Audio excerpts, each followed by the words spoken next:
If we go to the CNP website, so before you log in, if you go under Memos, Resources, and Course Registration, we're talking about school food service, so we always click that button. Green at the top. Resources, page 2 of resources are where we find all of our CEP resources. So that'll be our monthly estimator, our guidance for CEP, any of our trainings or our PowerPoints that we post, the reports that Courtney was talking about earlier, all of that data that we had to compile and post for USDA, that can be found on our CNP site under CEP resources. So we actually have the latest ones. If you want to check out what your surrounding parishes, what some of the charters, what some of the whatevers are doing in your area, you can go in there and see what some of their numbers look like too. All of that's posted on the site. So if you go here and click CEP Monthly Estimator, it's going to pull up the Excel spreadsheet that looks like this, and it starts with your instructions. We're going to go over that step by step in our PowerPoint, but I wanted to kind of click through to show you where to find that on the actual website. Not a lot of people, I think, have used this. It can be a little bit helpful, and I'll point out what we need to remember and consider when we are using this estimator tool. It's not completely perfect. There are lots of factors to think about when we are trying to make the decision about going CEP, either system-wide, partial, or just not at all if we're not quite there yet with our identified student numbers. Okay. I will go ahead and start our PowerPoint. We'll come back to that tool here in a second. So what this is going to do, the monthly estimator tool, is going to help you compare 1 month of reimbursement, federal reimbursement, from what you're already doing. So let's say you are partial CEP and you're trying to decide if you want to go system-wide CEP. This tool might be helpful too. So it's going to look at what you are currently being reimbursed, like what your reimbursement rate was for 1 month, and if you were either partial or wanted to go partial or full CEP, what you would then be reimbursed for those same meals. Does that make sense? So it's taking what you've already done and pretending if we were CEP or partial CEP, what would that look like? If for whatever reason our CNP website is not up to date, you can go straight to USDA's FNS, so Food Nutrition Services site. That website also has a whole page of CEP resources. So if you're needing to present to the board, we of course are always here to help you and give you our PowerPoints and other information and help with this estimator. But if you want a little bit more, USDA's got some great resources as well. Instructions always show up on that, and any of these tools that USDA creates, instructions are always usually listed in the first tab of that Excel spreadsheet.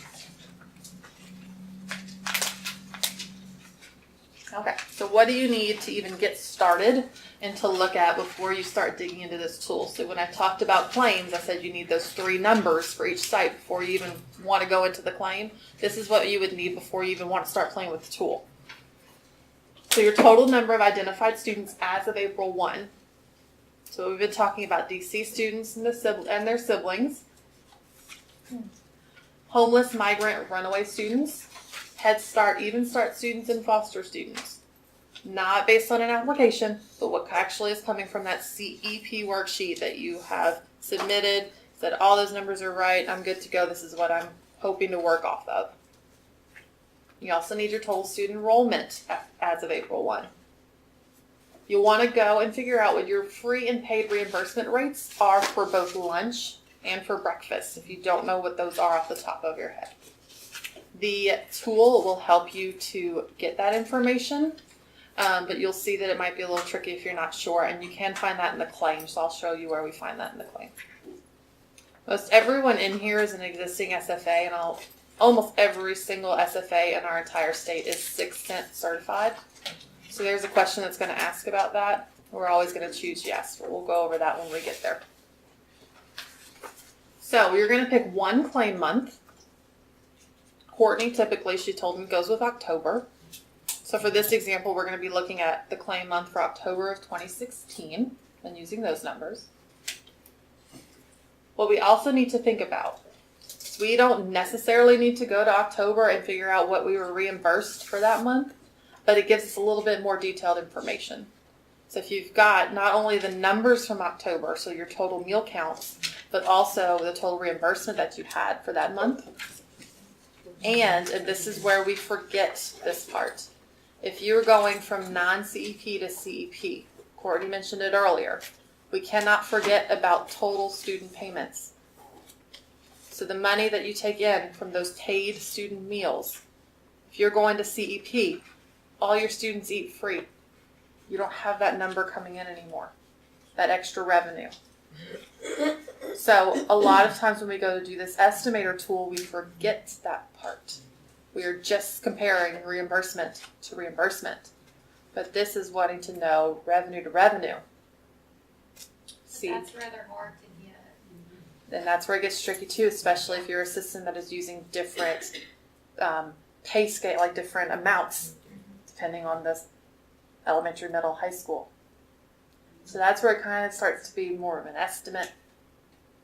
Thinking about how can I maybe break this down to get an idea of how much revenue I bring in from student payments. That's just something that's an aside.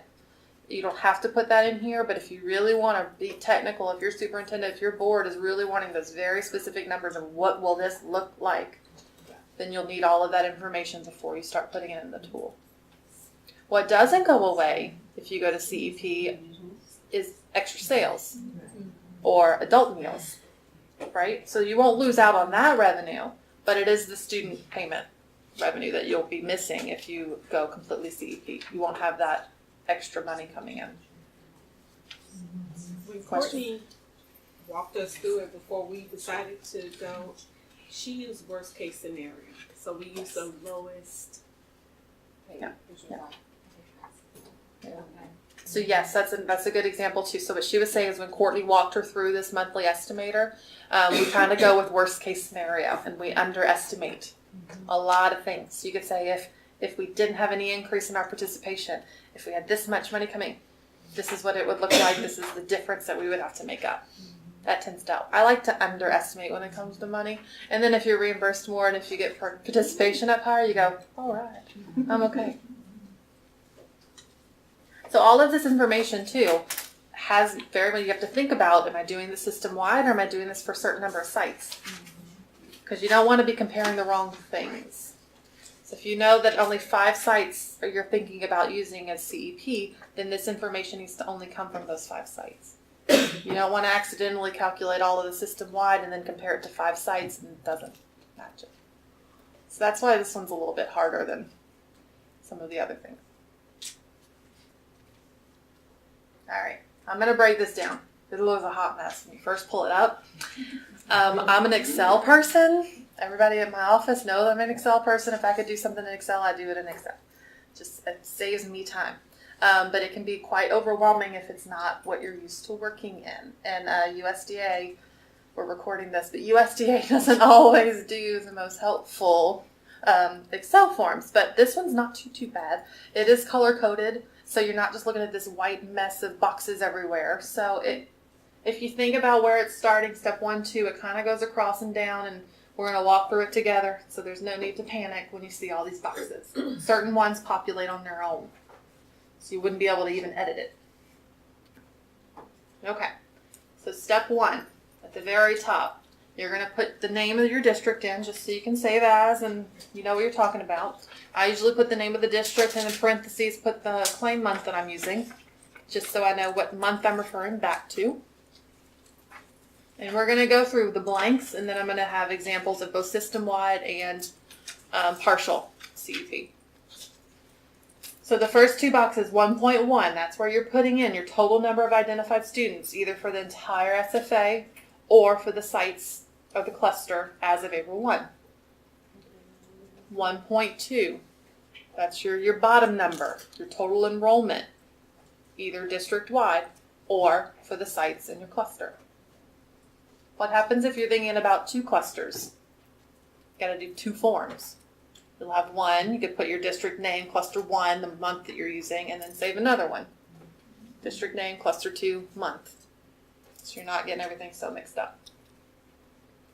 These numbers, so on this PowerPoint in the purple, it's kind of light purple, I let you know where you can find that information.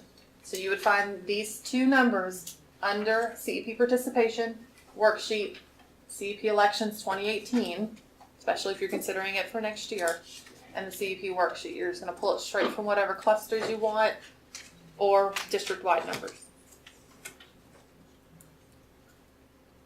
All right, so we have step 1. Step 2 is kind of across from it. This is going to look for your reimbursement rates. You're going to use drop downs, and that's why it's really important to make sure you're using the right, most up-to-date tool, because the reimbursement rates change. So the one that's on our website, that's got the most current reimbursement rates. You're going to put in your free and your paid. We don't care about reduced. Remember, that's going away. We're just wanting to look at the free and the paid reimbursement rates.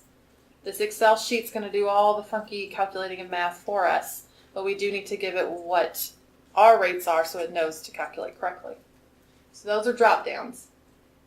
The next one would be, are you 6 Cent certified? Like I just mentioned, you're an existing SFA. We're all 6 Cent certified in the state of Louisiana. Only our brand new ones who are putting their menus together and getting it figured out aren't yet. So you would select 0.06 in that drop down. The green box at the bottom will populate for you. So your reimbursement rates. I'm going to back out of this so I can show you where you would find those, just in case you don't know them off the top of your head. So I don't know how I can keep all of those numbers straight in my head. So you can actually go to your claim and look those up.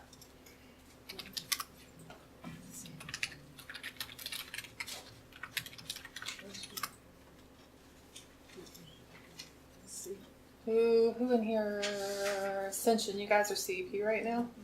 No? Who is current East Louisiana? All right, here we go. Do you mind if I use your claim as an example? All right, we decided that we're using October 2016 as our example. So I'm going here. I'm going to come eventually and get my total meals. I've already done that before my sheet comes up. But if I'm just looking for my reimbursement rates, I'm going into this claim and I'm selecting SFA claims data. I'm scrolling down. For breakfast, the difference is remembering if you're severe need or not. And sometimes just keeping all of that straight, especially if you're not in claims all the time, it might be, I don't quite remember what I'm claiming. This will tell you.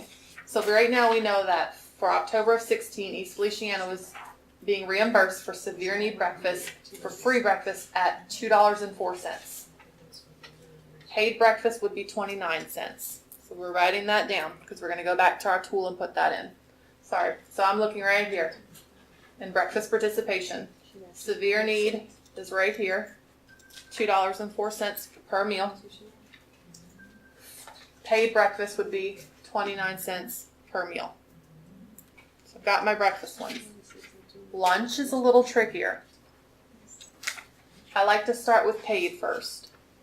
Paid lunches, you see how it's not quite broken down the same? Paid lunches are going to be 32 cents per lunch. So we've got that. Our free lunch rate is going to be the total between free lunch, which I believe says $2.88, $2.86. Thank you. $2.86 plus 32 cents. You guys don't need to know that because the claim does it for you. But for the purpose of this estimator tool, we need to remember to add those two together. We're not including the 6 cents because that gets added with that other drop down. Okay. I don't know about y'all. I can't do fast math off the top of my head. It's 286 plus 32, 318. So that's my free reimbursement for my lunch is $3.18. 32 cents for paid lunch, and then we've got $2.04 for free breakfast and $29 for paid breakfast. So you'll need those to then go to your sheet, and I want to actually show you what that looks like. So here, we live in contiguous United States. We are not in Alaska or Hawaii, so we would choose 318. Put that in for lunch. we're doing 32 cents paid for lunch. Drop down 204 because East Feliciana is severe need breakfast. And then for paid, still the same, so it doesn't matter, but 29 cents. So you're going to put those in. The tool has a way of estimating that for you. I'm still relatively new to this job. So I'm not really sure what the NSLP do you receive the extra 2 cents is. If I was asked that, I might go, I don't know, because they just do the claim for me. But there is a way for you to just do it in the spreadsheet if you don't want to go into your claim and add those numbers up. But it might be a little bit trickier. Extra 2 cents. I'm sure we all get extra. I think it has to do with severe need and poverty and things like that. I think everyone gets the 2 cents. But if I was to just ask you, did yours get extra 2 cents? See, nobody knows what it means. But when you choose yes, it adds up correctly. So let's use East Feliciana as an example again. We're in the state of Louisiana. We're going to say yes, she receives the extra 2 cents, and look, it calculated mine correctly for me. If I say no, 316 and 30. So I'm sure we're all a yes. I think it has something to do with the breakdown and the poverty rates, and if we're above economically disadvantaged. Right. You get it. Yeah, you know you get it. There you go. See? So she gets it, we know. So she's at 318 and 32. And then it asks you if you are severe need breakfast. Yes, and it calculates. So this is just a second option if you didn't want to go to your claim. I find it easier to go into my claim and just do it myself because then I don't have to answer these questions of 2 cents and severe need. I'm not sure. I'm just going to find it in the claim. Because you wouldn't know. Yeah. But that is built in for you if you want to do it in the actual tool itself. And you can go back and be back in this section. So we've done our step 1 where we've put in our total identified and our total enrollment. And then we've put in our drop-down boxes. All of us are 6 cent certified. You see how the green is starting to calculate down here? This would calculate as well. So let's say we're at 125 and 200. See? Ta-da! If we were using these exact numbers, we would be 100% free claiming. So all of these things start to fill in as we put more information into the tool. Step 3. That's when your total meals for that 1 month that you've selected, October, come in. So you're going to put the total number of lunches served in a month in 3.1. And remember, district-wide or for your sites. So you might have to go in and manually, if you're just choosing 5 sites, manually add up your lunch count and your breakfast counts just for the 5 sites. You can't just go off of that total that's at the very, very bottom unless you're doing a district-wide. So find your total lunch and breakfast served in a month in the sites under your claim. You can scroll to the bottom to the total meals claimed, or you're going to have to add up to get whatever it might be for the cluster that you're working on. Step 4. This is the anticipated participation change. So when we talked earlier, we said that generally speaking, if your schools are now serving all of their meals for free, you might have some students who then go, oh, well, it's free. I may as well go in and have that meal. That hamburger looks pretty good. I'll try it. Hamburger kind of sounds good. All right. So you might see an increase in your participation. What we just talked about is maybe we underestimate and don't put in too high of a number. What USDA and all of their studies and all the data that they've looked at is they see generally an average percent, and this might be helpful if you're presenting, generally USDA finds that there's a 5% increase in lunch participation on average. Generally, USDA finds there's an average of 9.4% increase in breakfast participation. Do we want to use that when we're trying to play with these numbers? Probably not. But it might be nice to use as a talking point for any sort of presentation you might be giving. So there is a space under step 4 to put in an estimate of increase or decrease. Maybe you want to say, you know what, it's not that great and we're going to go down by 2%. You could put negative 2% in there. So we're talking worst case scenario. But there is a place for you to put that in on step 4 and it'll calculate that gray box that's underneath it. Okay, so the green box, once we have all of that information, steps 1, 2, 3, and 4. Once we have it all in there, the green is going to tell us what our estimated CEP federal reimbursements would be.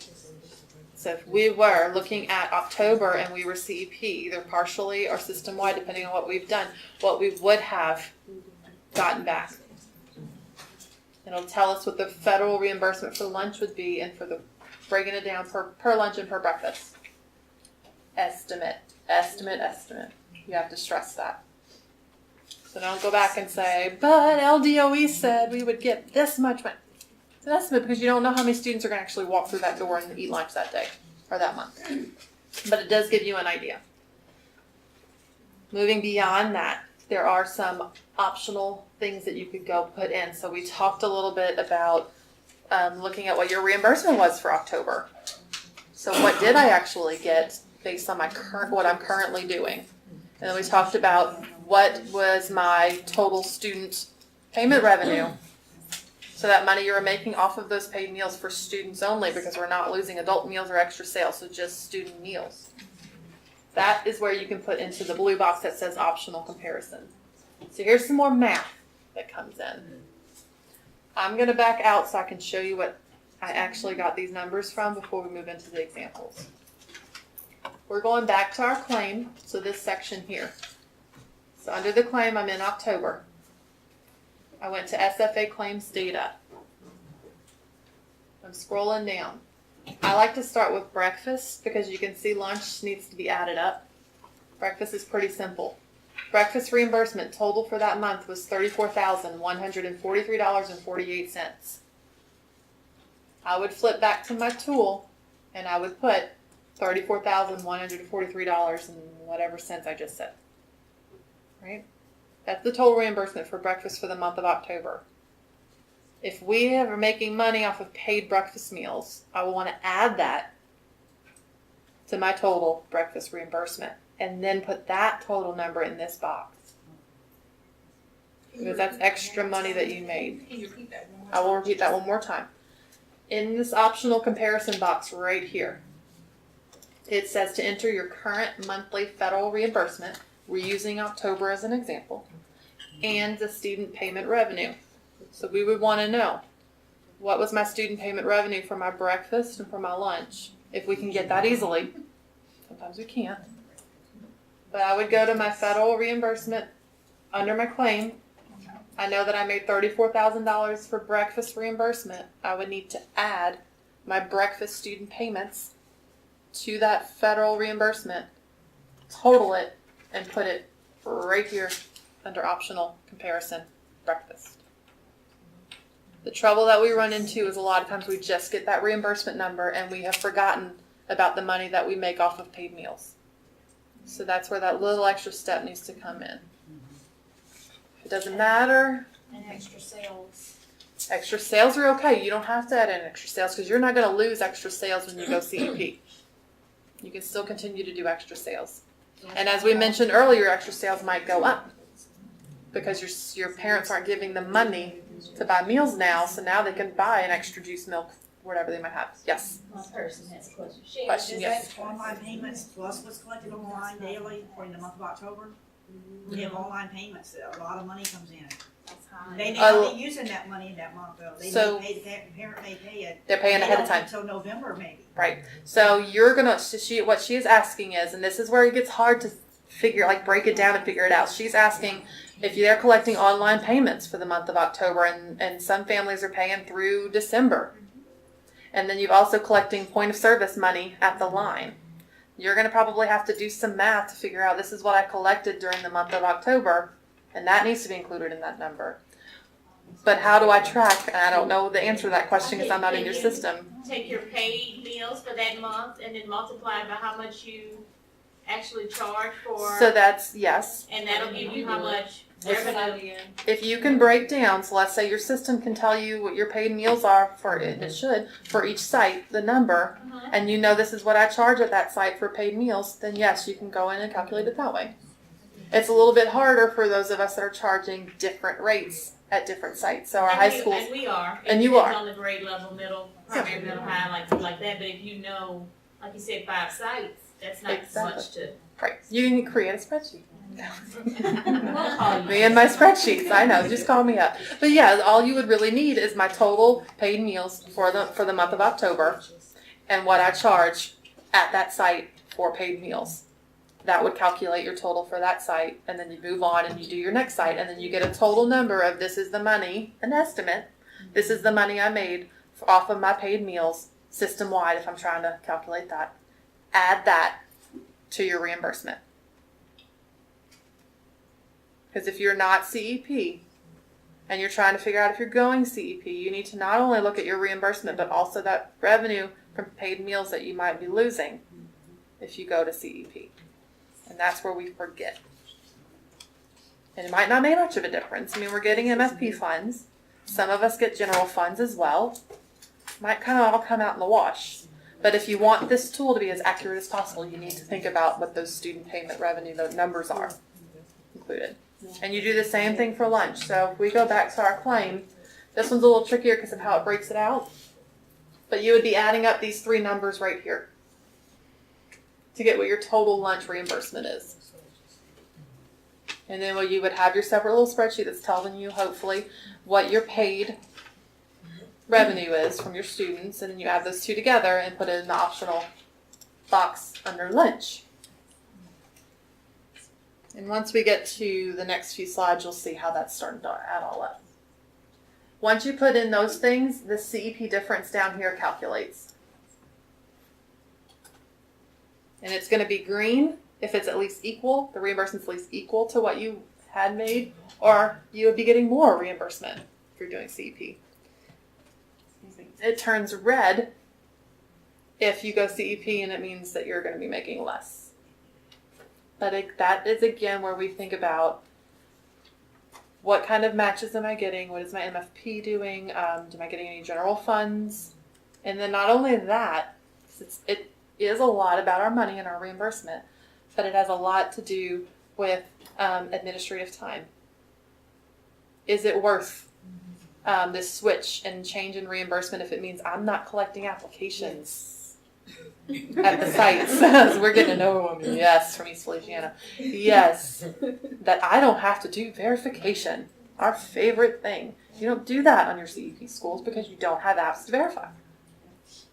So the burden on the families of having to turn in an application, the burden on our administrative staff to have to process those applications and then verify them might be incentive enough to say, you know what, we might be off by a couple $1,000s, but things are just going to be a little bit smoother for us in our operations. So how do you put a money on that? How money Getting price? the parents to pay. And that, see, thank you. That's a really good example too. Yeah, and Ascension. getting your money back from them is. How many of us are chasing down parents to pay for unpaid meal charges? That's a big thing too. And if you're CEP, as we mentioned earlier, you're not doing paid lunch equity. Have y'all seen that spreadsheet? That's not fun either. And I love spreadsheets and I don't like that one. That's one less thing to do. So we're going to click through before we get to talking too much. I want to show y'all the grouping calculator, which is also on the page. So if you're an SFA that's thinking about a cluster, that is where the best part comes in. So I told you the difference. We'll look at an example here in a second. So on the right side of that first page, this is not a required section. This is if you're wanting to figure out for a cluster what my numbers are. You can add them up manually, or you can put in, and I've got dual monitors, so it makes my life easier. You can have your CEP worksheet on one monitor, and you have this tool on the other, and you put what your sites are that you want to include in your cluster, and it's going to add up and give you your total identified students and your total enrolled. That then would go into step 1 on the other side of the tool. All right, so here's an example. This is a system that's going to go system-wide or wants to go system-wide CEP. So we're taking that total number of identified students and the total enrollment from the CEP worksheet, so the latest information. We have gone through and pulled our DC list through April, data through March 31st. We've gone through it, like Courtney says, with a fine-tooth comb. We're matching them. not only depending on the computer software to match them, but also matching them up manually. We're getting our DC siblings on there. We're harassing foster agency to try to get a list from them, the homeless liaison, whatever we need to do to get all of our numbers. Okay? And we're putting that into this tool. So 1,120 identified students, 2,248 total students. It's going to calculate what my percentage, identified student percentage is and what my free claiming is. So if we were to go system-wide with this CEP, we would be claiming at 79.72% free. The difference would be then claimed as paid. Okay. We figured out what our reimbursement rates are either through the claim or through that nice little tool estimator that's inside this tool. And it's calculating that green box at the bottom. Starting to put in more numbers there. Starting to tell us, fill in the blanks. We've gone to October 2016 and we got the total number of lunch meals served. This again is system-wide, so I just scrolled to the bottom and went to the orange. We got the total number of breakfast meals served. Put those in. Here's where we're estimating, am I going to see an increase or not? For this example, I left it as 0. So we're not doing anything but what we are currently doing. We're not increasing, we're not decreasing. You could play with it and do 2%. If you wanted to overestimate, I recommend not, but you could see what would it be if we had the average 5%, 9.4. You can look at it and then go back to 0. What would it be if we decreased? So it would calculate all of that. So here's your estimated, like I showed you, the green box. This is before we put in any of what our other reimbursement was. So then I add in my lunch reimbursement and my student payment revenue. My breakfast reimbursement plus my breakfast payment revenue. And I put it in that optional box. This is the money that I actually got that month. Reimbursement from student meals. Not anything else, student meal. So at the bottom it's going to tell you, if I was CEP in that same month, I served the same number of meals, I have this certain reimbursement rate, and this is my claiming percentage, I would have made an extra $9,000 in lunch reimbursement, system-wide. I would have made an extra $62 in breakfast reimbursement. We know breakfast isn't usually our moneymaker, but so for a total of a little over $9,000 if I had been CEP in that month with my current numbers, serving all the same number of meals. If I was making less money, if I was going to not $2,000 difference, negative, it would show up as red. But again, that's when you think about how do you put a price on not having to track down parents to pay unpaid meal charges, not having to do applications, verification, paid lunch equity, right? So this is just example if you wanted to click through and see how you can go in and put your schools into that grouping calculator and figure out what my cluster would be. So you could use that grouping calculator to figure that out. You can add it up by hand if you want to, but sometimes it's nice to make the machine do it for us. So you figure out what your schools are that you might want to include in your cluster. And that's also dependent on how you want to do it. Some of our systems say, you know what, if any of our identified students are less than 55%, then we're not including them because we only want to be claiming at 100%. Right? That's right. So if you only want to be claiming at 100% and it does not need to be district-wide, then you would go and select just the schools that would keep you at 100%. Some systems will say, I'm not going to include my high schools. Because high schools start to get complicated. They can go off campus and eat somewhere else, all the high school things. So maybe you select all of your elementary and your middle schools, and that's how you determine your clusters. Or you want to select all of the ones that are at least 40% and above. It all depends on how you want to do it. What your school board, what your superintendent, what everyone is comfortable with. But this is putting in that information and getting your totals for your cluster within the tool that you can then feed into it. So here it calculated as 1,447 total identified students and 1,986 enrolled. We just go to step 1 and we put that right in there.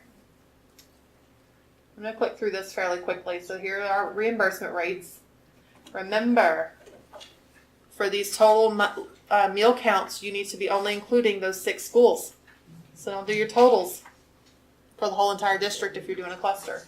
You need to actually update that slide. I'm going to be conservative and say we're having 0% increase, just to be on the safe side. Here's what this is what my reimbursement would be for lunch, what my reimbursement would be for breakfast. Total reimbursement of almost $167,000. But I want to compare to what I was actually making, and so here's where I put in my previous reimbursement for that month that I picked and added in my payments, my student payments for lunch and breakfast.